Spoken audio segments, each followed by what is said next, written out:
안녕하십니까. 하루의 경제 주식 마무리 경주마 이재용입니다. 오늘 하루 어떠셨습니까? 태풍이 지나간 느낌이랄까요? 미국도 좀 진정이 된 것 같고 우리나라도 조금 떨어져서 끝나긴 했습니다만은 그래도 좀 진정이 된 것 같은데 그래도 곳곳에 상처는 남아 있습니다. 또 공포감이 있죠. 또 오는 거 아닌가? 이대로 주저앉는 거 아닌가? 바닥을 뚫고 내려가면 어떡하나? 이런 고민이 있습니다. 오늘 이런 얘기까지 같이 나눠보겠습니다. 세 분의 전문가와 함께합니다. 어서 오세요. 네, 안녕하세요. 데일리 이슈 오늘은 두 개를 뽑아놨습니다. 먼저 삼성 얘기부터 하겠습니다. 삼성전자 얘기 아니고요. 삼성 전체에 대한 얘기입니다. 삼성이 아리백을 선언했다. 어떻게 보십니까? 이 아리백이라는 게 이제 100% 그러니까 재생에너지를 네. 사용하겠다라는 선언입니다. 어떻게 보면 이게 이제 글로벌 스탠다드식으로 이제 우리가 이해를 해야 될 텐데 지금 이제 뭐 특히 유럽이라든지 이런 나라에서는 아리백을 이제 선언하지 않은 기업에서 생산한 제품에 대한 교역을 일부 조금 걸림돌을 만들겠다 이런 추세예요. 그렇기 때문에 지금 기업 입장에서 보면 두 가지 효과를 얻을 수 있다라고 보여집니다. 지금 물건을 원활하게 교육을 시키기 위한 이런 쪽에 이제 가입이 됐다라는 게 첫 번째 의미고, 그리고 삼성전자 입장에서도 보면 삼성그룹 전체적으로 본다라면 특히 삼성전자 입장에서 보면.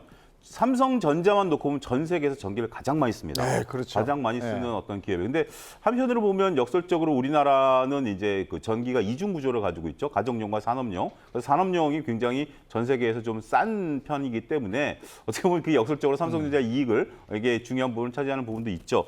하지만 삼성 같은 경우도 이제 이 부분을 줄여 나가겠다라는 부분들이고요. 환경 문제라든지 이런 어떤 글로벌 스탠다드에 발맞춰 간다라는 어떤 선언을 했다라는 측면에 있어서는 상당히 좀 긍정적으로 봐야 되고, 이와 관련해서 삼성이 아리백을 이제 선언했다라면 재생에너지 관련 부분에 대한 막대한 투자가 들어갈 수밖에 없다라는 측면에 있어서는 관련 산업에 대한 어떤 부흥 이런 것에 일조하지 않는가, 그렇게 좀 말씀드릴 수가 있겠습니다. 2050년의 달성 목표 초장기 프로젝트입니다. 네, 이때까지 이렇게 초장기 프로젝트로 가는 것 기업에 어떤 영향이 있을까요?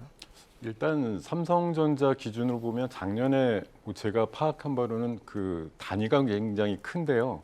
뭐 26테라와트 정도의 전기를 네. 썼다 그래요. 근데 지금 우리나라가 그 신재생 쪽에서 전부 그 발생시킬 수 있는 발전량이 네. 21테라와트 정도라고 하니까 삼성 하나도 커버하기가 힘들 정도의 지금 양이거든요. 그러니까 지금 당장 하고 싶어도 아리백을 하는 건 불가능한 일이고, 뭐 지금 최근에 그 뭐 에너지원으로 떠오르고 있는 수소든 아니면 뭐 어떤 뭐 자동차의 어떤 그 레볼루션적인 상황이든 사실 다 2030년, 40년, 50년 정도를 보고서 네. 각각의 침투율들을 생각하고 있기 때문에 일단 지금 2022년도에 2050년을 생각하는 게 어렵죠. 여러 가지 변수들도 많습니다.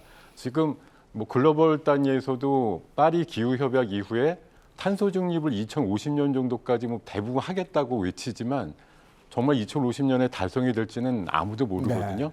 근데 어찌됐든 넓은 범위로 해놔야지 저 정도 갈 때까지는 그래도 욕 안 먹고 뭐 경영을 할 수 있다거나 아니면 이런 부분들이 있으니까 일단 장기적으로 일단 질러 놓는 거라고 저는 생각하고 있고요. 그런 와중에 뭐 글로벌 스탠다드를 맞춰가기 위한 삼성의 보조가 조금 늦었지만 일단 발동이 된 거고, 오늘 내용들을 보면 사실 지금 뭐 재생에너지가 모자라서 다 쓸 수는 없으니까 탄소 배출 자체를 좀 줄이는 데 투자를 많이 하겠다는 거 하나가 있었고, 초전력 상품, 그러니까 전력을 굉장히 덜 빨아먹는 그런 제품들을 많이 내놓겠다라는 투자에 좀 방점이 있는 것으로 생각하고 있습니다. 2050년, 28년 후의 일이란 말이죠. 과연 28년 후까지 탄소 순배출 제로 달성할 수 있겠는가? 네. 뭐 삼성은 한다면 하긴 하더라고요, 보니까. 네. 일단 그 그림이 또 중요한 것 네. 같아요. 지금 앞에 두 분이 너무 좋은 말씀을 해주셨는데 이것은 안 하면 안 되는 영역이라고 생각하시면 네. 좋을 것 같습니다. 크게 골자는 두 가지 같아요. 세계 글로벌리 이 교육 조건에서 계속 그린딜이라고 합니다. 네. 탄소 중립 혹은 기후 변화 대응 혹은 이산화탄소 저감이라는 노력을 이행하느냐 네. 여부를 계속 교육 조건에 넣고 있어요. 그 대표적인 예가 탄소 국경 조정세제. 그러니까 EU에서 통과시킨 거죠. 이제는 탄소 저감 노력 안 하면 우리 EU로 수출 못해라는 압력인 거예요. 그린딜인 거죠. 역시 바이든의 얼마 전에 했었던 인플레이션 감축법도 그 하나의 경과 과정이라고 생각합니다. 그런 관점에서 교역이라는 면에 있어서 탄소 저감 노력을 안 하면 아예 수출 자체 제한된다. 이런 관점에서 어떤 큰 그림을 그리는 데 있어서 반드시 들어가야 할 영역이라고 생각하고요. 두 번째는 소비자 입장에서도 마찬가지예요. 이 소비자 특히 MZ세대일수록 착한 기업이냐, 특히 어떤 착한 기업? 기후변화 대응에 적극적인 착한 기업이냐라는 것을 중요한 변수로 생각을 합니다. 착한 기업 아니면 안 사 이런 열풍이 불고 있기 때문에 착한 기업이라는 이미지, 특히 이 탄소 저감 노력을 충분히 하는 이미지. 지금 발표된 이행 계획안을 쭉 보니까 소나무를 뭐 한 20억 그루인가요? 예, 그 정도 심어야만 가능한 탄소 저감. 그러니까 자동차로는 800만 대를 멈춰야만 가능한 수준의 그런 수준의 탄소 중립적인 이행 계획안이 담겨 있거든요.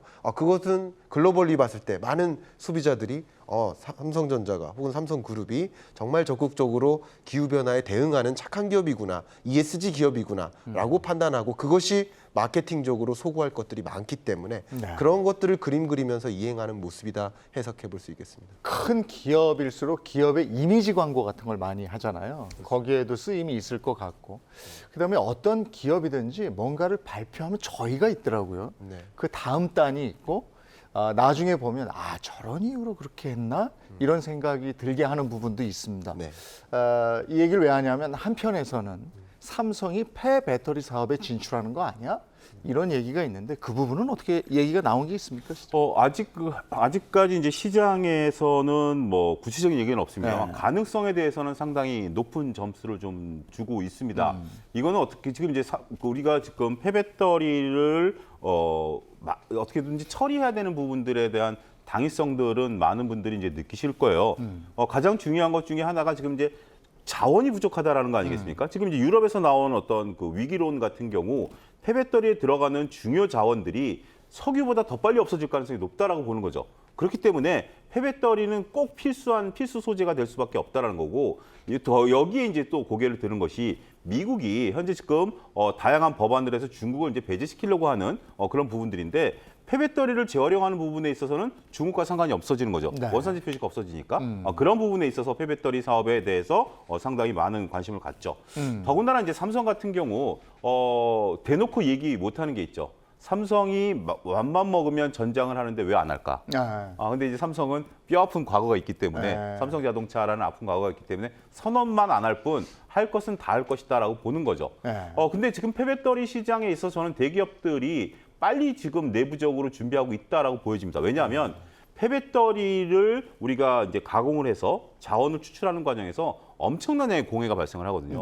그렇기 때문에 지금 이제 중국 같은 경우 이제 난립할 수밖에 없었던 이유가 규제가 좀 느슨하고 우리나라 같은 경우는 이 부분에 대한 이제 표준이 만들어져야 되는 과정이라고 보거든요. 그렇기 때문에 지금 현대차 같은 경우, SK 같은 경우, 삼성 같은 경우 각각 셀을 만들고 있는 입장에서 본다라면 이거를 결국 스스로 처리를 해야 되고 스스로 처리하는 과정에 있어서 자신들이 표준을 만드는 것이 더 유리할 수 있다라는 계산을 충분히 할 수 있다라고 보거든요. 그렇게 된다라면 삼성도 결국 삼성 SDI가 있는 한 이 폐배터리 문제를 다른 데 넘기는 것보다는 스스로 처리하는 과정으로 그 기업 내에 둘 가능성이 높다라는 이건 이제 제 개인적인 내피셜이지만 충분히 가능성은 있다 말씀드릴 수가 있겠습니다. 이 폐배터리 재활용 사업 이건 그냥 말 그대로 신산업입니다. 지금 요즘에 엄청나게 주가에도 반영이 되고 굉장히 중요한 있잖아요. 사업. 중요할 수밖에 없는 이유를 한번 생각해 보면 이미 앞에 제 EU에서도 말씀드렸고 EU가 이미 리파워 EU라는 것을 선언했었죠.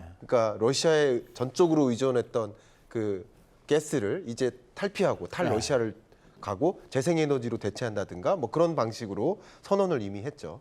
그럼 재생에너지의 보급 속도가 더 빨라져요. 그러니까 가장 대표적인 게 태양광, 풍력인 거죠. 그 밖에도 전기차 배터리라든가 충전 이런 것들이 계속 세계적으로 확대됩니다. 그리고 바이든의 선언도 똑같습니다. 인플레이션 감축법 안에 그 내용이 다 담겨 있어요. 자, 그렇게 된다면 기본적으로 뭐가 계속 필요할까요? 광물 자원이죠. 그러니까 태양광과 혹은 풍력 발전, 이게 해상 풍력과 그 지상풍력 다 좀 다른 차이가 있지만 거기에 들어가는 핵심 소재 광물이 있죠. 가장 대표적인 게 구리, 리튬 뭐 이런 것들이죠. 니켈도 포함이고요. 네. 그러면 이런 자원이 지속적으로 수요가 늘어나는데 수요가 늘어나는 만큼 공급이 충분하지 않습니다. 그러면 앞으로 이런 재생에너지 산업이나 그린 산업으로 진출을 해야 되는데 결국 광물 구하기가 어려워요. 지금도 공급망 병목 현상 때문에 그런 소재 구하기가 어렵고 소재 가격이 비싸지고 있는데 앞으로 그럴 수 있죠. 그렇기 때문에 해야 되는 사업이 뭡니까? 광물 자원 개발 사업이에요. 근데 광물 자원 개발을 이제 광산을 통해서도 할 수 있지만 폐 배터리를 통해서도 할 수 있고요. 이미 우리나라도 이런 산업, 이 신산업으로 인식하고 이걸 진흥하기 위해서 수년 전부터 규제자유 특구를 지정해서 특정 지역이 경북 지역입니다. 그 지역을 지정해서 아예 규제를 프리하게 만들어주고 거기서 폐배터리 사업을 재활용할 수 있도록 네. 하는 그런 사업을 진흥하기 위한 정책적인 노력도 같이 마중물 역할을 하고 있거든요. 그런 관점에서 매우 유망한 신산업이라고 판단하고 진출해 나갈 그런 청사진을 그려 나갈 가능성이 높겠다고 판단할 수 있겠습니다. 지난번에 보니까 그 휴대폰에서 금 캐는 청년들 이래가지고 네. 다큐멘터리 같은 거 본 적이 있었거든요. 네. 이것도 이제 주목받는 사업이 되는데 짧게 한 가지 말씀드리면 코스모화학이라는 지금 주가가 엄청나게 이제 우리가 성일 하이텍과 세비캠만 보고 계시지만 코스모화학 주가가 5배가 올랐거든요. 근데 이게 지금 여러분들 보시면 코스모화학이 작년에 대략 한 300억, 올해 한 150억 정도 투자해서 얘네 이미 재생산업을 하고 있어요. 그래서 추출한 걸 가지고 내년도에 현재 글로벌 가격 시세로 놓고 보면 450억 투자해서 매출이 3천억이 일어날 걸로 보고 있습니다. 뭐예요? 지금 저게 주가입니다. 6개월 만에 139%가 올랐다는 거예요. 예, 그렇습니다. 최근에. 왜 저런 걸 진짜 몰라? 그러니까 코스모화학이 우리가 이제 단순하게 그 소재 만드는 이걸 했는데 이 리사이클 450억 투자해서 매출이 3천억 나오면 이거는 뭐 진짜 도시광산이죠. 예. 원단지죠. 이렇게 보면 보셔야 될 것 같아요. 아니 또 무슨 저 한창이라는 기업도 있어요? 그 기업도 네. 주목받습니까 요즘에? 한창은 요새 이제 그 뭐 플라스틱을 녹여, 그러니까 네. 원래는 이제 기름을 가지고 뭐 플라스틱을 만들잖아요. 이제 거꾸로 생각하시면 되겠어요.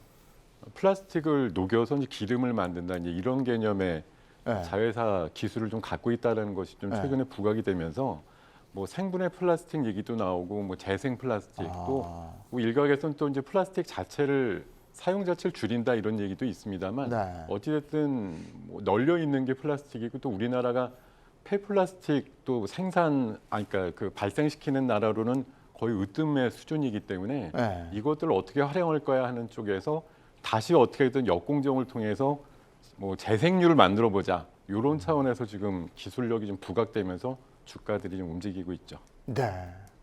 하여간 올해 들어서 주식 다 떨어지는 줄 알았더니 130 몇 %가 오르는 코스모 화학 같은 주식도 있었네요.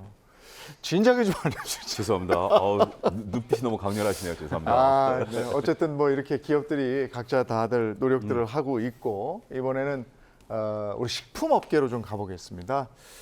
식품업계 가격 인상 이게 이제 주가에는 반영이 되는데 우리 실생활에는 아주 안 좋죠. 신라면이 1,000원? 그죠? 예, 이제 11% 인상을 네. 다 했습니다. 이게 어떻게 보면 우리가 식음료 업계가 전형적으로 이익을 창출하는 그런 과정이다라고 말씀 좀 드릴 수가 있겠습니다. 뭐냐면 이게 이제 수시로 가격을 올릴 수가 없는데 가격을 일단 책정된 상태에서 원가가 이제 쭉 밀어 올리죠. 그런 상태에서 딱 원가와 가격이 맞아지면 여기서 가격을 한 차례 올리고 또 이런 식으로 밀어내게 하면서 이제 가격을 이렇게 올리는 네. 이런 식이죠. 거기서 만약에 이 밀어내는 과정이 좀 더디면 그 사이 이익을 막대하게 창출하는데 자, 2분기 실적이 삼양식품과 농심의 실적이 엇갈렸습니다. 우리가 소위 말해서 불닭볶음면이 잘 팔려서 삼양식품이 좋다라고 하는데 불닭볶음면은 어떻게 보면 외식 개념이고요. 네. 농심은 그냥 우리가 항상 보는 라면 개념으로 생각하시면 돼요. 바닥에 깔고 가는 개념인데 바닥에 깔고 가는 라면 농심이 오히려 적자가 났고요. 그다음에 외식 개념으로 어쩌다 먹는 불닭볶음면이 이익이 엄청나게 났어요.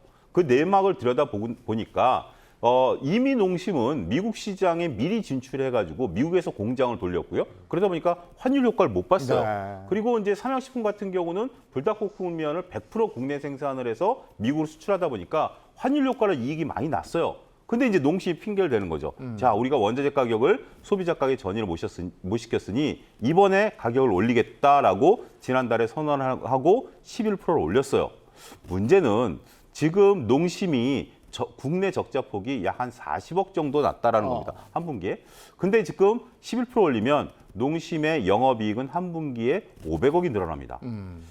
조금 과하다는 생각이 예. 들죠. 40억 적자를 빌미로 이번에 그러니까 작년에도 올렸고 이번에 바로 한 해 만에 올렸는데 500억이나 영업이익을 창출할 수 있을 정도로 올렸다. 좀 심한 느낌이 듭니다만 어쨌든 투자자 입장에서 본다라면 식음료업종들이 전형적으로 가격 인상을 통한 이익을 창출하는 모습을 또 한 차례 보여줬다. 이렇게 이해하시면 될 것 같습니다. 우리가 물가가 원자재값 막 오르고 이럴 때 진작에 이 자리에서 전문가분들이 나오셔서 그런 얘기를 했어요. 식품 가격 같은 경우에는 손해를 좀 보다가 원자재 가격이 이제 내려가고 이럴 때 이렇게 올라간 가격 그대로 이익을 보더라.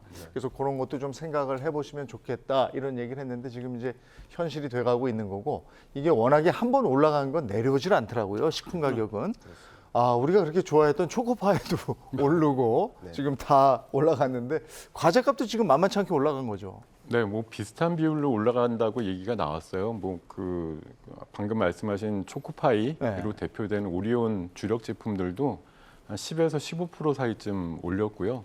또 따라서 다른 과자류들도 정말 어떻게 보면 뭐 마치 짝이라도 한 듯이 비율이 10에서 15 사이를 거의 다 오가는 정도. 다른 뭐 라면 업체들도 마찬가지고 뭐 식품과 관련된 그런 필수 소비재, 그러니까 조금 올려서 저항이 있지만 이내 적응돼 가지고 먹을 수밖에 없다라고 생각드는 그런 류에 대해서는 이번에 기회다라고 생각하는 거죠. 사실 네. 뭐 2분기 방금 농심 얘기 주셨습니다만 어쨌든 2분기에 까보니까 이렇게 우리는 참고 영업을 했어요. 이런 것들을 보란 듯이 이제 홍보할 수 있는 상황이 된 거고 한번 올려서 뭐 사실 이게 몇 년 만에 올리기 때문에 초코파이 오랜만에 올랐더라고요. 9년 만에 올린 예, 겁니다. 그렇더라고요. 엄청나게 오랜만에 올린 거라서 사실은 뭐 심정적으로 이해되는 부분도 네. 분명히 있습니다. 근데 이걸 가지고 아까 말씀 주신 게 아주 정확한데 한 번 오르면 절대 내리지 않거든요. 근데 그렇더라고요. 원자재는 이 변동성이 네. 있으니까 그 사이에 나오는 그 차액을 또 따먹을 수 있는 네. 그런 시기도 있을 거라고 생각이 듭니다. 그러니까 라면하고 초코파이는 우리가 어느 정도 올린다고 이걸 안 먹질 않거든요. 근데 농심하고 오리온만의 문제는 아니잖아요, 이게. 네, 전반적이죠. 다 제가 그렇죠. 방금 화면에 우리 농심그룹 그 건물이 나왔었는데 네. 딱 지난달에 방문했었습니다. 어. 사장님하고 이제 대화도 하고 다 했었는데 그리고 농심뿐만 아니에요. 각 식음료 제조업체들 그렇죠. 또 최근에 또 서울우유와도 네. 교류를 했었는데 한번 생각해 보세요. 이들이 근래 들어 얼마나 힘들었을까? 네. 왜냐하면 가장 대표적으로 목장주 입장에서 왜냐하면 서울우유의 공급업체가 목장주잖아요. 네. 그럼 목장주는 우유를 납품해야 되는데 계속 뭐가 올랐습니까? 사료. 예. 곡물 가격이 치솟았죠. 많이 올랐죠. 우리나라가 세계 곡물 수입국 7위국입니다. 아. 그 수입하는 양의 70%가 사료용이에요. 네. 근데 그 사료값이 계속 치솟았잖아요. 근데 이 목장주들 얼마나 힘들었을까? 그럼 사료를 안 먹일 수도 없고요. 전체 이제 한우를 이제 키우는데 들어가는 여러 비용 중에 이 소위 사료값이 한 55% 차지하거든요. 네. 그러니까 이 사료값이 치솟으니까 얼마나 힘들었을까. 그걸 이제 가격에 반영해 나가는 과정이라고 좀 이해해 볼 수도 있을 것 같고요. 다만 제가 걱정인 것은 수익 실현을 위해서 그런 행동을 할 수도 있겠다라고 판단할 수 있는데 이거 자체가 근원 인플레이션을 또 끌어올리거나 기대 인플레이션을 끌어올리겠다라는 네. 생각입니다. 한번 올라가면 안 떨어지는 성향이기 때문에 그리고 이거 가격 오른다고 안 사는 사람 없다고 표현하셨잖아요. 예, 예. 그만큼 지배적인 품목이 말 그대로 가격이 오르면 나머지 가격 안 올렸던 품목들도 따라서 올릴 수 있습니다. 그러니까 지금 물가가 정점 찍고 떨어지는 국면에서 다시 물가 고점을 향해서 올라가는 거 아닌가. 특히 다음 달에 가스요금, 전기요금 동시에 또 올리잖아요. 그렇죠. 그러니까 이런 것들이 물가 이제 안 잡힌 거 아니야라는 생각도 갖게 만들고 그러면 또 다시 이제 주식 시장에 전반적인 영향을 미칠 수 있을 것이기 때문에 이런 물가라는 단어도 한번 그림 그리면서 생각을 해볼 이슈인 것 같습니다. 그리고 또 하나가 농산물 가격하고 외식 물가 가격인데 이것도 상당 부분 올랐어요. 아 진짜 소위 뭐 안 오른 게 없다라는 어떤 그런 어떤 얘기들을 좀 볼 수밖에 없겠죠. 몇 가지 요소들이 있는데, 그러니까 요소하고 저는 안타까운 점을 좀 말씀을 좀 드리도록 하겠습니다. 교수님 말씀하신 것처럼 수입 물가 자체가 올랐기 때문에 이거는 뭐 글로벌 상황에다가 이제 환율 효과까지 겹치다 보니까 이중고를 좀 나타내고 있다라고 봐야 되겠죠. 그리고 이제 두 번째로서는 이제 말씀하신 비료 가격 지금 뭐 엄청나게 올랐죠. 그다음에 지금 인건비, 농사를 짓는 분들 얘기를 들어보면 지금 뭐 이주 노동자분들이 아직까지도 못 들어오고 있기 때문에 사람을 못 구한다라는 그 얘기는 뭐 계속해서 몇 년째 지속이 되고 있고, 또 날씨도 별로 도와주지 않았었던 것도 이번에 이런 어떤 농산물 가격들이 올라가다 보니까 결국 외식 가격의 증가죠. 저는 여기서 한 가지 안타까운 것이 지금 이제 이런 어떤 뭐 기업들이 결정하는 외식 그 어떤 뭐 공산품에 대한 가격 결정력은 기업들이 갖겠습니다만, 농산물 같은 경우는 정부가 어느 정도 완충작용을 조금 해줬어야 되는 부분들이 아니겠는가. 어떤 뭐 비축했던 농산물들을 좀 풀어준다라든지, 아니면 지금 이제 쌀값이 폭락하고 있는 상태에서 정부가 좀 수매를 좀 해준다라든지, 뭐 이런 쪽들에 대한 어떤 뭐 중간 완충 역할이 좀 보이지 않다 보니까 가격이 이제 시장 자율에 맡겨서 움직이게 되다 보면, 시장 자율이라는 건 그렇죠. 이윤을 추구할 수밖에 없고, 이 추구된 이윤을 아무도 통제할 수 없는 상황이 벌어지게 된다라면, 이거는 모습을 좀 더 바꾸죠. 네. 자신의 이윤 극대화를 위해서 다른 걸 쳐다보지 않는 상황이 연출이 되다 보니까 지금 이런 일이 벌어졌다라는 좀 소회도 좀 말씀드리고요. 일단은 뭐 추석 지나고 나면 물가가 내려올 것이다라는 정부 당국자의 발언이 있긴 있었었는데, 더 오를 것 같은데. 그렇죠. 근데 지금 네. 추석 지났는데 안 내려오고 있는 상황이잖아요. 네. 그런 모습들을 보면 지금 뭐 고삐 풀린 망아지처럼 네. 지금 이제 움직이고 있는 현상들이 당분간 쉽게 해소되기는 좀 어려울 수밖에 없다. 받아들여야 되는 상황이고, 이거는 또 경기 위축으로 연결될 수 있다, 이렇게 봐야 될 것 같습니다. 너무 좋은 말씀을 중간에 해주셔서 제가 정책적으로도 한 말씀 올려보고 싶습니다. 그러니까 FAO 세계 식량 기구의 기준으로 적정 재고율이 있습니다. 비축분을 이만큼 갖고 있어라. 그것은 이제 각국의 식량 안보 문제를 해결하기 위한 국제기구의 제안입니다. 네. 근데 그게 비율이 18%라고 합니다. 근데 쌀을 제외한 나머지 식료품 원자재, 밀, 대두, 옥수수 할 것 없이 이것은 다 그 권장 비축률을 다 하회해요. 네. 그러면 만약에 이것을 충분히 확보하고 있었다면 이게 원자재 가격이 치솟고 또 강달러 현상일 때 비축분을 사용하면 돼요. 네. 근데 비축분 자체가 열악했기 때문에 대응할 수단도 없었던 거예요. 네. 그러니까 정책적으로 이런 비축분을 충분히 확보하고 앞으로도 이런 식료품 원자재, 광물 원자재 부족할 수 있기 때문에 그 적어도 권장량 수준 이상만큼은 선진국으로서 비축분을 충분히 확보하는 그런 정책적인 대응도 제가 오늘 내일을 걱정하는 게 아니라 네. 장기적으로 그런 걱정도 함께 해주시면 어떨까 의견을 좀 올리고 싶습니다. 김 소장님도 외식 많이 하시죠? 밖에서 활동하는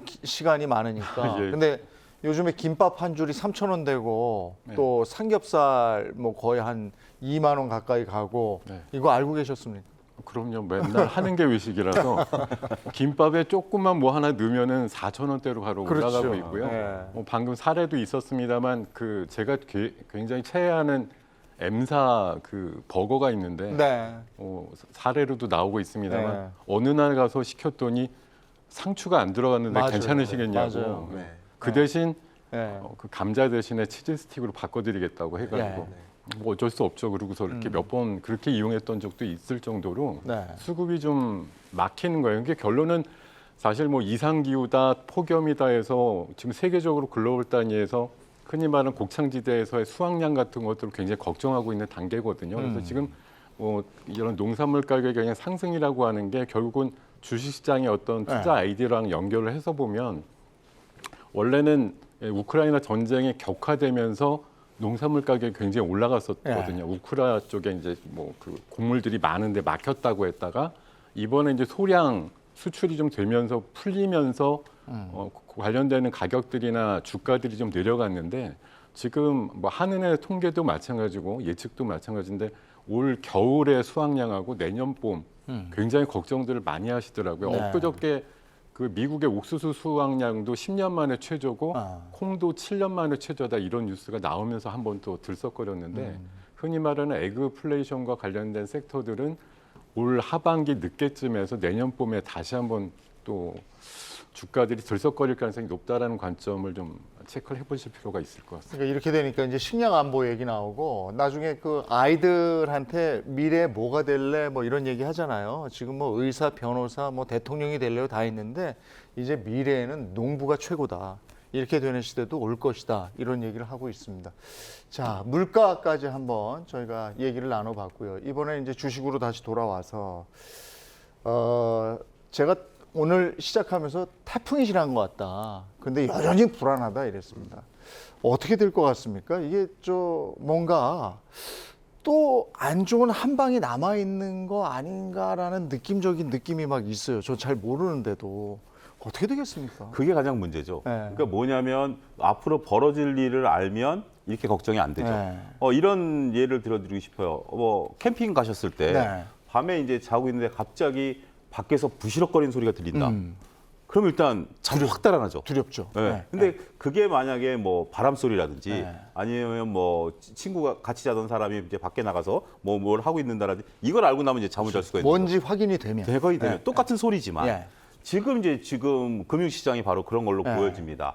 금리를 올린다라는 거에 대해서는 오케이 다 받아들인 거죠. 75bp냐 100bp냐 뭐 그것도 올려봐라고 하는 거죠. 근데 과연 이러한 현상 이후에 어떤 일이 벌어질 거라고 봤을 때 지금 연준이 얘기하고 있는 중립금리 수준까지 경기가 과연 떨어질 수 있겠는가라고 봤을 때는 야 이번에 우리가 8.1 예상했지만 8.3이 나왔고 특히 근원 CPI가 이걸 끌어올렸다라는 것에 있어서 시장은 한번 충격을 먹었다라고 저는 보고 싶어요.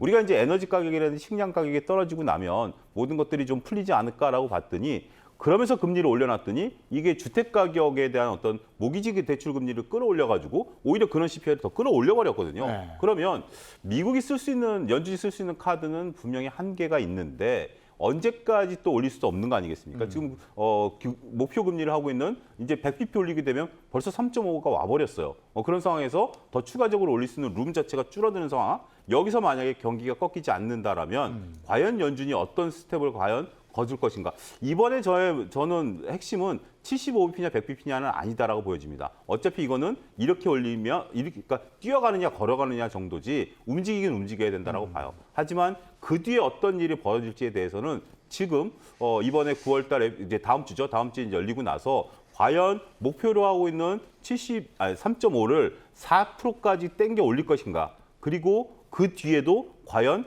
이것이 적절하게 시장에 반응할 것인가. 여기에 지금 시장은 아직까지 답을 못 구하고 있기 때문에 불안하고 있는 게 아니겠는가 말씀드릴 수가 있겠습니다. 근데 우리가 이제 엊그제죠. 바로 CPI 발표한 다음에 주저앉았잖아요. 이야, 저런 거 한 방에 이게 8.1인데 8.3이라고 그랬더니 확 떨어진 건데 야, 저런 거 한 방이 더 오면 정말 무지하게 무너지는 거 아니야? 전 저점보다도 더 밑으로 훅 꺼지는 거 아니야? 여기에 대해서 어떻게 생각하십니까? 지금 우리가 걱정하는 게 자연현상으로 빗대어서 보면 이번에 흰남노라고 하는 태풍이 어마무시합니다. 네. 이래가지고서 저 아래서부터 올라오는 걸 우리가 목도를 했지 않습니까? 그렇죠. 근데 뭐 의외로 뭐 일부 피해를 굉장히 입힌 건 맞지만 생각보다는 빨리 또 갔어요. 근데 그 다음 또 태풍이 또 올라오고 네. 이러고 있습니다. 뭐 저쪽 필리핀 앞바다 쪽에서 또 어떤 미지의 태풍이 네. 또 발생할지도 모르겠다는 생각을 하는 것과 마찬가지로 네. 미국 증시가 최근에 한 10거래일 사이에 무슨 현상이 있었냐면 다우가 1000포인트씩 2번 빠지는 현상이 있었거든요. 네. 이게 그 2년 전에 코로나 때도 비슷한데 한 번 1000포인트 빠지기가 어렵지 한 번 빠지면 이거 빠질 수 있구나라는 어떤 그 자신감이 생기면 한 번 또 밀거든요. 사실 이번에 그 CPI 나온 걸 보고 저는 혼자 생각을 뭐라고 했냐면 저렇게 머리 좋은 사람들 모여가지고 CPI 예측을 저렇게 못할까? 지금 7, 8개월 동안 올해 CPI 나온 거 보세요. 한 번도 예측치가 맞은 적이 없어요. 네. 그러니까 근본적으로 보면 저는 예측을 되게 못하고 있는 거지 우리가 생각한 대로 왜 안 움직였다고 이게 시장이 공포를 느껴야 되느냐 솔직히 그런 생각이 많이 들거든요. 예측을 좀 잘하면 될 일이지. 네. 8.3으로 했으면 아무 일 없는 건데 왜 8.1로 해놓고 생각보다 안 빠졌네. 우리 경기 일으켜야겠다. 그거 일부러 그러는 거 아니에요? 아니 모르겠어요. 저도 어떤 상황인지 모르겠는데 일부러 그러는 거죠. 일부러 그러는 거죠. 일부러인지는 일부러 어떤지 거죠. 모르겠습니다만 충격받으라고. 한 사실 번은 맞춰야죠. 저번에 정점으로 갈 때도 요거 정도인데 그것보다 더 나오잖아요. 네. 그러니까 예측을 굉장히 하기도 어려운 분야겠지만 네. 정말 이렇게 못할 수도 있나? 그래서 시장을 늘 충격과 공포로 네. 몰아버리는 상황을 이거 어떻게 이해를 해야 될지 그런 상황이고요. 예. 저는 뭐 앞서서 말씀 주신 핵심은 전저점 깰 거야? 네. 아니면 이런 거잖아요. 좀 시장의 예측도 완전히 반반이에요. 네. 연말 됐을 때 우리 코스피 기준으로 2,800 간다는 데도 네. 있고 2,050 간다는 데도 있습니다. 그래서 저는 최근에 조류는 어차피 양극단으로 달리니까 지수는 딱 중앙값이다. 지금 2,400 정도에서 네. 결국은 회귀하거나 아니면 수렴할 거야 이렇게 생각하고 있어요. 근데 어쨌든 그 지금 예측이 틀렸건 뭐건 간에 물가 추세가 꺾이기는 꺾인 거 아니겠습니까? 보면. 네. 물가 정점 찍었다, 네. 안 찍었다, 그게 그렇게 중요한 것 같지 않습니다. 아니 주가에 그렇게 반영이 되니까. 네, 그것을 저도 설명을 드려보면요. 네. 지금 계속 이루어지고 있는 2022년 내내 이루어지고 있는 이 주식시장의 모습은 네. 착각, 기대, 재확인, 네. 또 착각, 네. 기대, 재확인, 이것의 연속이에요. 굴레를 벗어나지 않고 있어요. 이게 뭐냐면 물가 잡혔나 보다, 잡힐 것 같다라는 기대가 조성돼요. 그렇게 기대가 조성되니까 금리 인상 이제 많이 안 하겠구나. 그러다가 그게 오해였던 거예요. 재확인하면서 계속 그것의 연속인 겁니다. 그럼 앞에 말씀하셨던 것처럼 금융기관이 과연 이 전망치를 계속 못 맞춘 걸까? 아니면 알고 음모론적이지만 알고 그렇게 이야기한 걸까? 결과론적으로 보면 시장의 기대를 계속 조성해주고요. 그 다음에 개미 투자자들한테 이제 사세요 합니다. 그때 외국인 투자자들, 기관 투자자들 어떻게 했습니까? 뺐잖아요. 네. 그러면 사세요 하고 나름 고점에 나가는 모습이에요. 음모론적으로 본다면 차라리 그런 기대치를 제시하지 않으면 어떨까라는 마음을 제가 여러분께 좀 드려보고 싶고요. 제가 드리고 싶은 이야기는 일관되게 제발 파월의 마음을 읽어라. 금융기관이나 여러분 연구기관의 말을 믿지 마셔라. 계속 연구기관이나 S&P나 JP모건이나 블룸버그나 여기서 계속 기대치를 좋게만 얘기해요. 근데 파월은 그런 마음이 없어요. 네. 한 번의 데이터로 나 금리 인상 안 하는 거 아니야. 두 번 데이터로는 그러면 금리 인상 멈춘다는 뜻입니까? 아니에요. 지금 정확히 얘기했잖아요. 제롬 파월이 2% goal. 네. 2%라는 목표 물가를 맞출 때까지 계속 금리 인상해 나가겠다라고 명시적으로 이야기를 했잖아요. 다시 한번 또 했고요. 근데 계속 여전히 헛된 기대를 주는 거예요. 누가? 금융기관이. 그리고 안도감을 줘요. 그리고 그것에 후들려서 아 정말 물가 안정화됐나 보다. 이제 저점인가 보다. 사야 되는가 보다. 근데 확인해 보니까 CPI가 더 올라가요. 네. 이런 거죠. 결국 실적치를 기준으로 고점을 찍고 떨어지는 거 이게 중요한 게 아니라 시장에 형성돼 있는 기대치보다 웃도느냐 밑도느냐 이게 좀 중요한 것 같고요. 여전히 FOMC 회의가 있겠지만 그 회의에서 0.5 올릴 거야, 0.75 올릴 거야 이 중간 어딘가 있는 느낌이고 아니면 1.0이 될 수도 있어 이 정도예요. 근데 그러면 이걸 평균적으로 시장의 기대치를 생각해 보면 예를 들어 0.75라고 해봅시다. 근데 만약에 0.75를 무시하고 1% 혹은 그 이상 올린다. 그럼 또 시장의 기대를 깨는 거예요. 계속 시장이 잘못 기대하고 확인하는 과정인 거예요.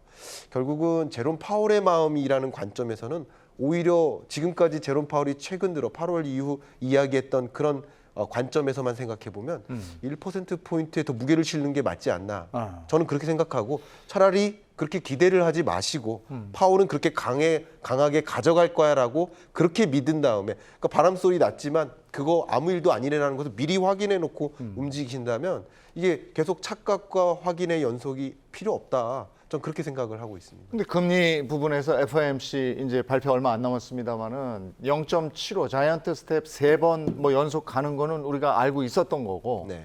근데 이게 지금 세 번째에서는 1% 포인트 간다는 울트라 스텝까지 생각을 하는 거잖아요. 네.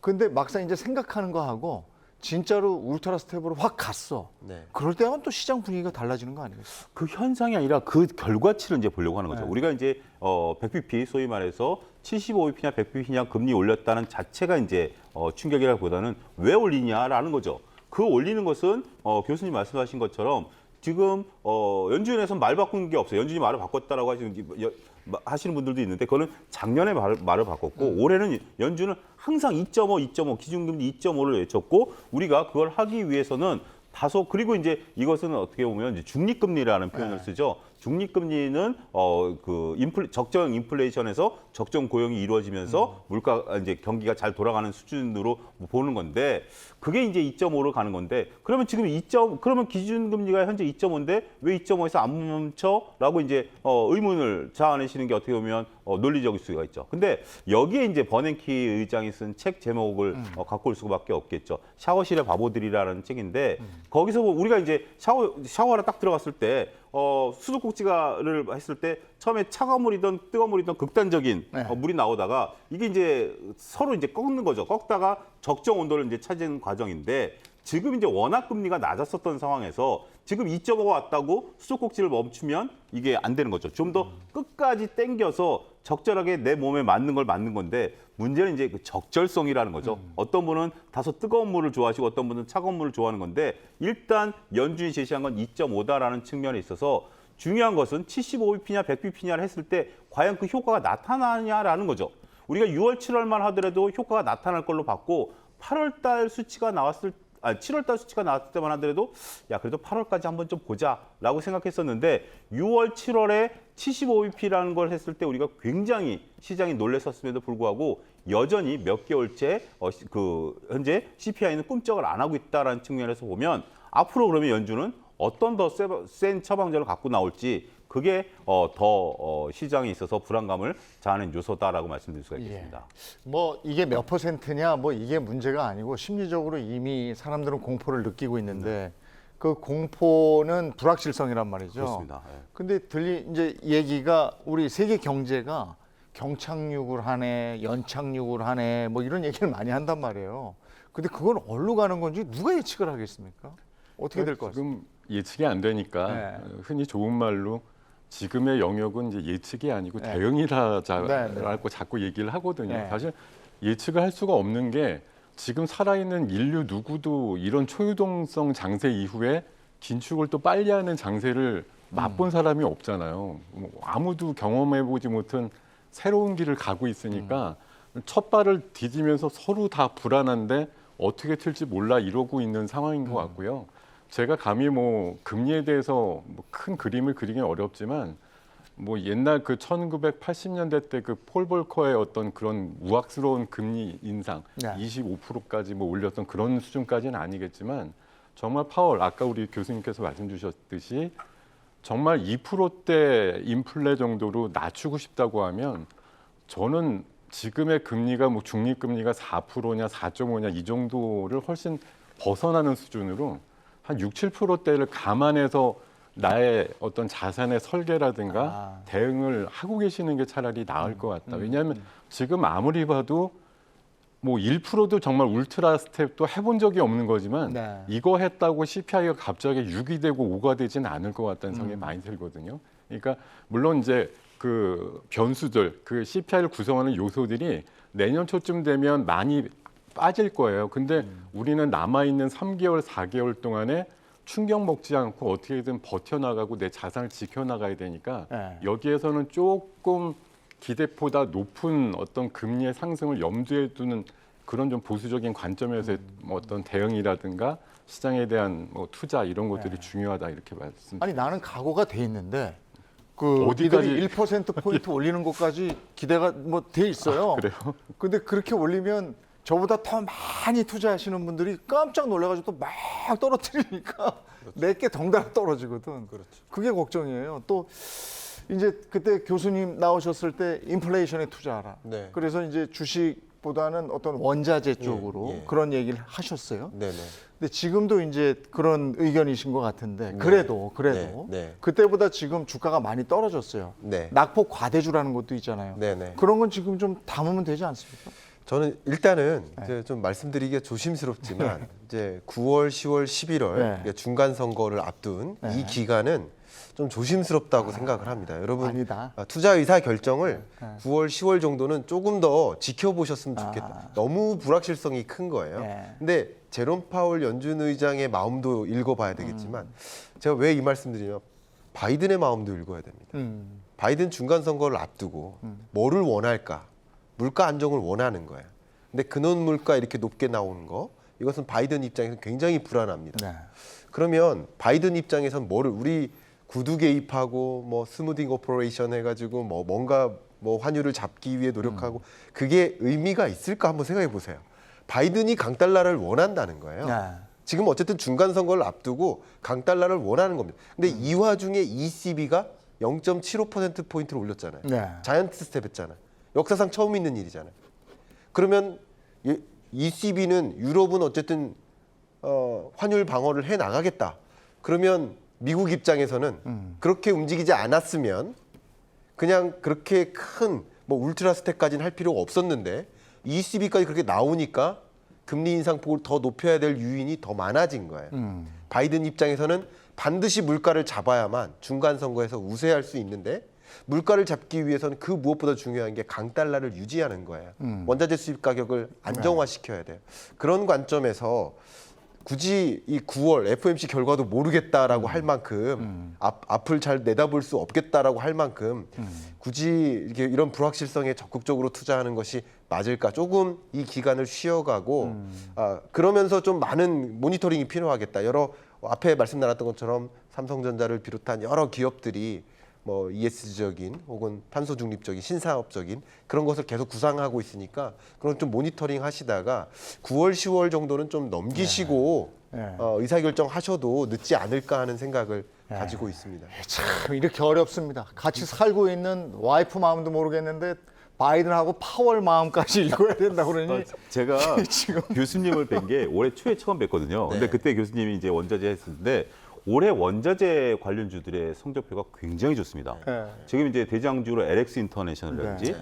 포스코 그룹은 조금 지금 이제 뭐 그렇다 하더라도 네. GS 글로벌이라든지 이런 네. 쪽들이 주가가 전혀 지금 뭐 우리가 2차 전지 여러분들 올해 최고의 수익률을 났다라고 보는데 이게 갑자기 전쟁 터지고 막 여러 가지 하면서 이 자원 전쟁이 되다 보니까 우리나라가 자원이 없는 부족한 국가잖아요. 근데 이 우리가 소위 말해서 종합 상사들이 갖고 있는 특히 이제 LX 인터내셔널 같은 경우 최근에 주가 움직임을 봤는데 인도네시아에 어마어마한 석탄 광산을 갖고 있는데 이 석탄이 우리나라의 강원도 석탄과는 다릅니다. 우리나라 강원도 석탄은 어떻게 보면 이제 건식인데 얘네는 유연탄이에요. 여기서 이제 LPG라든지 아니면 뭐 다양한 예. 생산을 할 수 있고 화력이 좋아요. 네. 그래서 화력 발전에 많이 쓰이고 그 뭐 이런 것들 보면 주가 정말 강하다. 이렇게 아이디어는 투자 아이디어는 많다 이렇게 너무 말씀드리고 중요한 말씀 주셨고요. 또 22년 하반기에 지금 특히 유럽을 중심으로 에너지 위기, 네. 글로벌 에너지 위기 터졌잖아요. 이미 터진 네. 겁니다. 러시아가 가스관 문 닫은 거예요. 그렇죠. 그래서 지금 어쩔 수 없이 탄소 중립도 일시적으로 포기하고 네. 석탄 발전 돌리는 거예요. 그런데 이게 일시적인 후퇴이고 중장기적으로는 그만큼 메이크업하기 위해서 재생에너지로의 전환의 속도를 더 가속화해 나갑니다. 근데 재생에너지를 전환해 나가기 위해서는 소위 풍력이나 아니면 태양광이나 이런 것들을 더 많이 보급하기 위해서는 그만큼 요구되는 비철금속들이 있는데 그 광산들이 여러 신흥국들의 광산들이 그만큼 충족하는 만큼 공급을 못하고 있어요. 그럼 결국 광물 원자재를 확보하는 기업 혹은 광물 원자재에 투자하는 방법 그런 부분에 대해서 모니터링 하시면 좋겠고요. 저는 이 얘기를 그냥 혼자 하는 게 아니라 IMF 보고서에 나와 있는 내용이에요. 그런 얘기를 해드리는 겁니다. 그러니까 오늘 에너지 말씀 대체 에너지 얘기도 하셨으니까 OCI가 오늘 많이 올랐던데요. 네. 이거 왜 오른 겁니까? 오늘? 뭐 일단은 삼성애가 알리백이 굉장히 중요한 역할을 했다고 보고요. 예, 그러면서 오늘 뭐 OCI 계열의 태양광 쪽 현대 에너지 솔루션이 지금 네. 대장 역할을 하고는 있습니다만 그런 계통도 굉장히 많이 올랐고 풍력, 수소 뭐 이런 쪽 골고루 좀 많이 오르는 모습이 야, 나왔습니다. 16% 가까이 OCI가 올랐어요. 오른 것은 네. 중국을 제외하고 폴리실리콘을 생산하는 전 세계에서 가장 주목받는 기업입니다. 유일하게 OCI가 이제 미국에도 기업이 하나 있고 독일에도 프랑스과 독일에도 기업이 하나 있는데 규모는 OCI처럼 크지는 않아요. 지금 이제 태양광 신재생하는 거에 대해서 지금 중국산 원재료 쓰지 말라라고 해버리니까 이 IRA 법에 의해서 중국산 제품 안 쓰면 어떤 걸 갖다 쓰죠?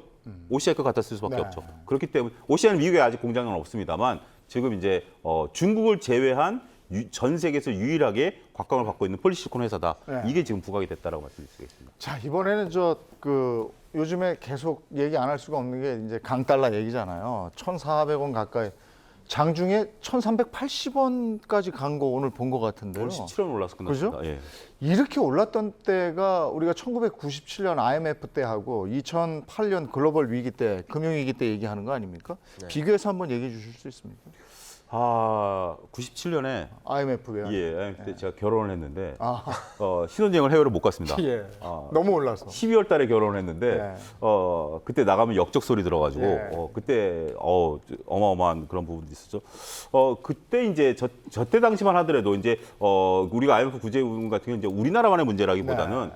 태국을 빌드로 해서 이제 동남아 위기가 이제 우리나라에 전이가 됐었던 상황이죠. 그리고 이제 우리나라에 외환 보유고가 없다 보니까 네. 전반적으로 이제 저런 게 벌어졌었던 상황이다라고 좀 말씀을 좀 드릴 수가 있겠습니다. 그래서 지금 그 IMF 때 위기를 우리가 지금 가져온다라는 것은 근데 그 이후에 우리가 이제 한계 기업들 부도난 이후에 결혼식 전날 고려증권이 부도났었던 또 기억도 나네요. 뭐 이러면서 그때 당시 이후에 이제 외환 보유고가 지금 예. 엄청나게 이제 확충이 되다 보니까 약 4천억 달러가 넘는 외환 보유고가 네. 있기 때문에 IMF 위기와 같은 상황은 벌어지기는 어렵다. 2008년 글로벌 위기 같은 경우는 이거는 네. 이제 우리나라에서 발생한 게 아니라 미국에서 발생을 했죠. 미국에서 발생을 한 것들이 전 세계 경제에 이제 미국 은행이 파산하다 보니까 전 세계 경제를 미쳐왔었던 상황인데 이제 지금 현재 상황을 놓고 본다라면 복합적이죠. 우리 일단은 강달러로 시작해서 우리나라 환율이 약세인 상황에서 이런 것들 플러스 우리나라 자체 지금 5개월 연속 무역 적자. 그다음에 위안화 가치의 하락에 따른 우리의 같이 신흥국 통화 약세 이런 것들이 벌어지고 있기 때문에 그때랑 도식적으로 같이 보기는 어렵겠습니다만 지금 환율이 일단 1,400원을 조만간 뚫을 가능성이 있고 문제 또 속도죠. 속도가 너무 가파르다라는 면에 있어서 지금 제어 장치가 없다라는 면에 있어서 상당히 시장은 불안을 떨고 있다 이렇게 말씀드릴 수 있습니다. 근데 지금 이런 강달러의 지속 1,393원 아까 봤고요. 원화의 약세, 금리 차 이런 부분은 지금 하는 입장에서도 굉장한 부담이잖아요. 네. 일단 기본적으로 외환 보유고도 빠르게 축소되고 네. 있고 무역 적자 기조도 심각하고요. 그러니까 한두 가지 문제가 아닙니다. 근데 이제 여러분들이 많이 주시는 그 질문이 그럼 이러다가 외환 위기 옵니까 이거예요. 겁나죠. 그죠? 한번 겪었으니까. 말씀하셨던 것처럼 이 지금 이루고 있는 1,400원 수준의 이 환율이 네. 정확히 외환 위기, 금융 위기 때 겪었던 그 환율이기 때문에 그렇습니다. 이러다가 외국인 자금 유출되고 한미 네. 기준금리 역전 현상이 일어나면 자금 유출이 일어나서 그러다 외환 위기 옵니까라는 질문을 많이 주시는데요. 네. 외환 위기 올 가능성은 좀 그렇게 높지 않다. 이렇게 거의 가능성이 없다. 이렇게 말씀을 좀 드리고 싶어요. 왜 그러냐? 외환 위기의 정의는 우리나라가 채무를 변제하지 못해서 IMF로부터 구제금융을 받는 게 그게 외환 위기 아닙니까? 네. 근데 지금 현재 보면요. 1997년과 지금을 비교했을 때 그때는 순 채무국이었어요. 그러니까 채권과 채무가 있는데 대외로. 근데 순 채무국이었어요. 우리나라 근데 지금요 순 채권국이에요. 빌려준 돈이 더 많아. 쉽게 말하면 받을 돈이 훨씬 더 많아요. 그렇기 때문에 문제가 안 되고요. 두 번째, 그건 중요한 게 채무만 보자고요. 우리나라가 다른 나라한테 갚아야 될 돈, 그 채무만 본다면 그 채무를 두 가지로 구분하죠. 네. 장기, 단기. 그러니까 단기 외채가 가장 대표적으로 1년 미만, 1년 이하로 만기가 도래되면 빠져나가는 돈. 그게 단기 외채인데 단기 외채의 비중이 굉장히 높았었습니다. 그러니까 순채 무국이었었고 더군다나 1997년은 5년, 6년, 7년 동안 단기 외채 비중이 압도적으로 높았었어요. 근데 지금 단기 외채 비중이 가장 낮은 수준으로 떨어져 있어요. 최근 들어 몇 개월 동안 올라가고는 있지만 롱텀하게 봤을 때 굉장히 안정적으로 관리가 됐어요. 그러니까 다시 말씀드리면 자금 유출이 일어날까라는 것도 사실은 의문인데 자금 유출이 일어날지라도 외환 위기까지 전개되기는 굉장히 어렵습니다. 그것을 여러분께 제가 왜 그러냐면 과도한 불안도 안 되거든요. 네. 또 과도한 안도감도 안 되는데 적정한 긴장감을 가질 필요가 있는데 이렇게 무역 적자 혹은 경상수지 적자, 외국인 자금 유출 우려되는 거 우리 경제에 안 좋은 거 맞습니다만 그렇다고 해서 외환 위기까지 올 것이다. 이걸 가지고 계속 고민하실 필요가 없지 않을까 의견을 올리고 싶습니다. 네. 뭐 자이언트를 넘어서서 울트라 스텝까지 가면 우리하고 이제 금리 차이가 많이 벌어지잖아요. 네. 그러면 우리도 불안해지니까 외국 돈이 나갈까 봐. 네. 근데 우리가 함부로 올릴 수 없는 것은 우리나라의 가계부채가 너무 심각하니까 이럴 때 가계부채 올리지 말라고 은행에 좀 얘기하고 그리고 좀 올리면 안 되냐 이거죠. 네? 조금이라도. 근데 뭐 은행이 금리를 안 올릴 수는 없는 거죠. 근데 이제 더군다나 이제 미국과 우리는 다른 게 미국은 이제 정책 금리라서 이게 그 어떻게 보면 은행 간의 금리를 올린 건데 우리는 이제 한은이 결정해 버리면 이제 바로 그날 저녁에 요즘 문자 보내면 되면서요. 네. 금리 대출 금리 올랐다 이런 부분들이라 아무래도 25bp 올라가면 지금 제가 최근 자료를 보니까 현재 우리나라 가계부채만 놓고 봤을 때 25bp 금리 인상을 하면 이자 부담이 3조 한 5천억 정도 늘어납니다. 그러면 우리나라 기준으로 봤을 때 3조 5천억에 대한 가처분 소득이 줄어드는 거죠. 근데 만약에 50bp 올리게 되면 얼마죠? 7조죠. 그런 부분들을 감안하면 일단은 적극적인 자산 관리를 하기에는 현재에서는 어렵다라고 보는 것이 맞지 않을까 싶습니다. 제가 여러 가지로 답답해서 한번 해본 얘기고요.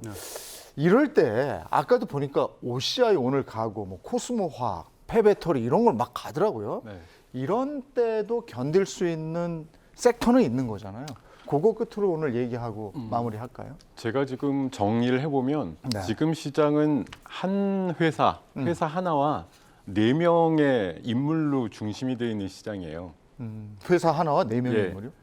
회사는 애플이고 아. 사람은 뭐 앨런 머스크, 빈 살만, 바이든, 푸틴 이렇게 4명입니다. 예. 이것들만 가요. 지금 예. 뭐 푸틴이 한마디 해서 농산물이 들썩들썩, 뭐 에너지 들썩들썩, 바이든의 IRA법, 빈 살만이 10월 말에서 11월 초에 올 거다. 네옴시티 이거 가지고 올라가고 애플카, 애플페이, 아이폰 14 모델 이것들만 지금 가는 시장이거든요. 네. 앨런 머스크가 뭐 태양광 자동차 얘기하면 그쪽이 올라가는 거고 뭐 스페이스 X 같은 거 제가 자원 얘기 많이 하시니까 그래서 달나라 가고 화성 가가지고 광물 캐오려고 하는 거 아닌가 그런 생각도 살짝 알겠습니다. 나오더라고요. 예. 네.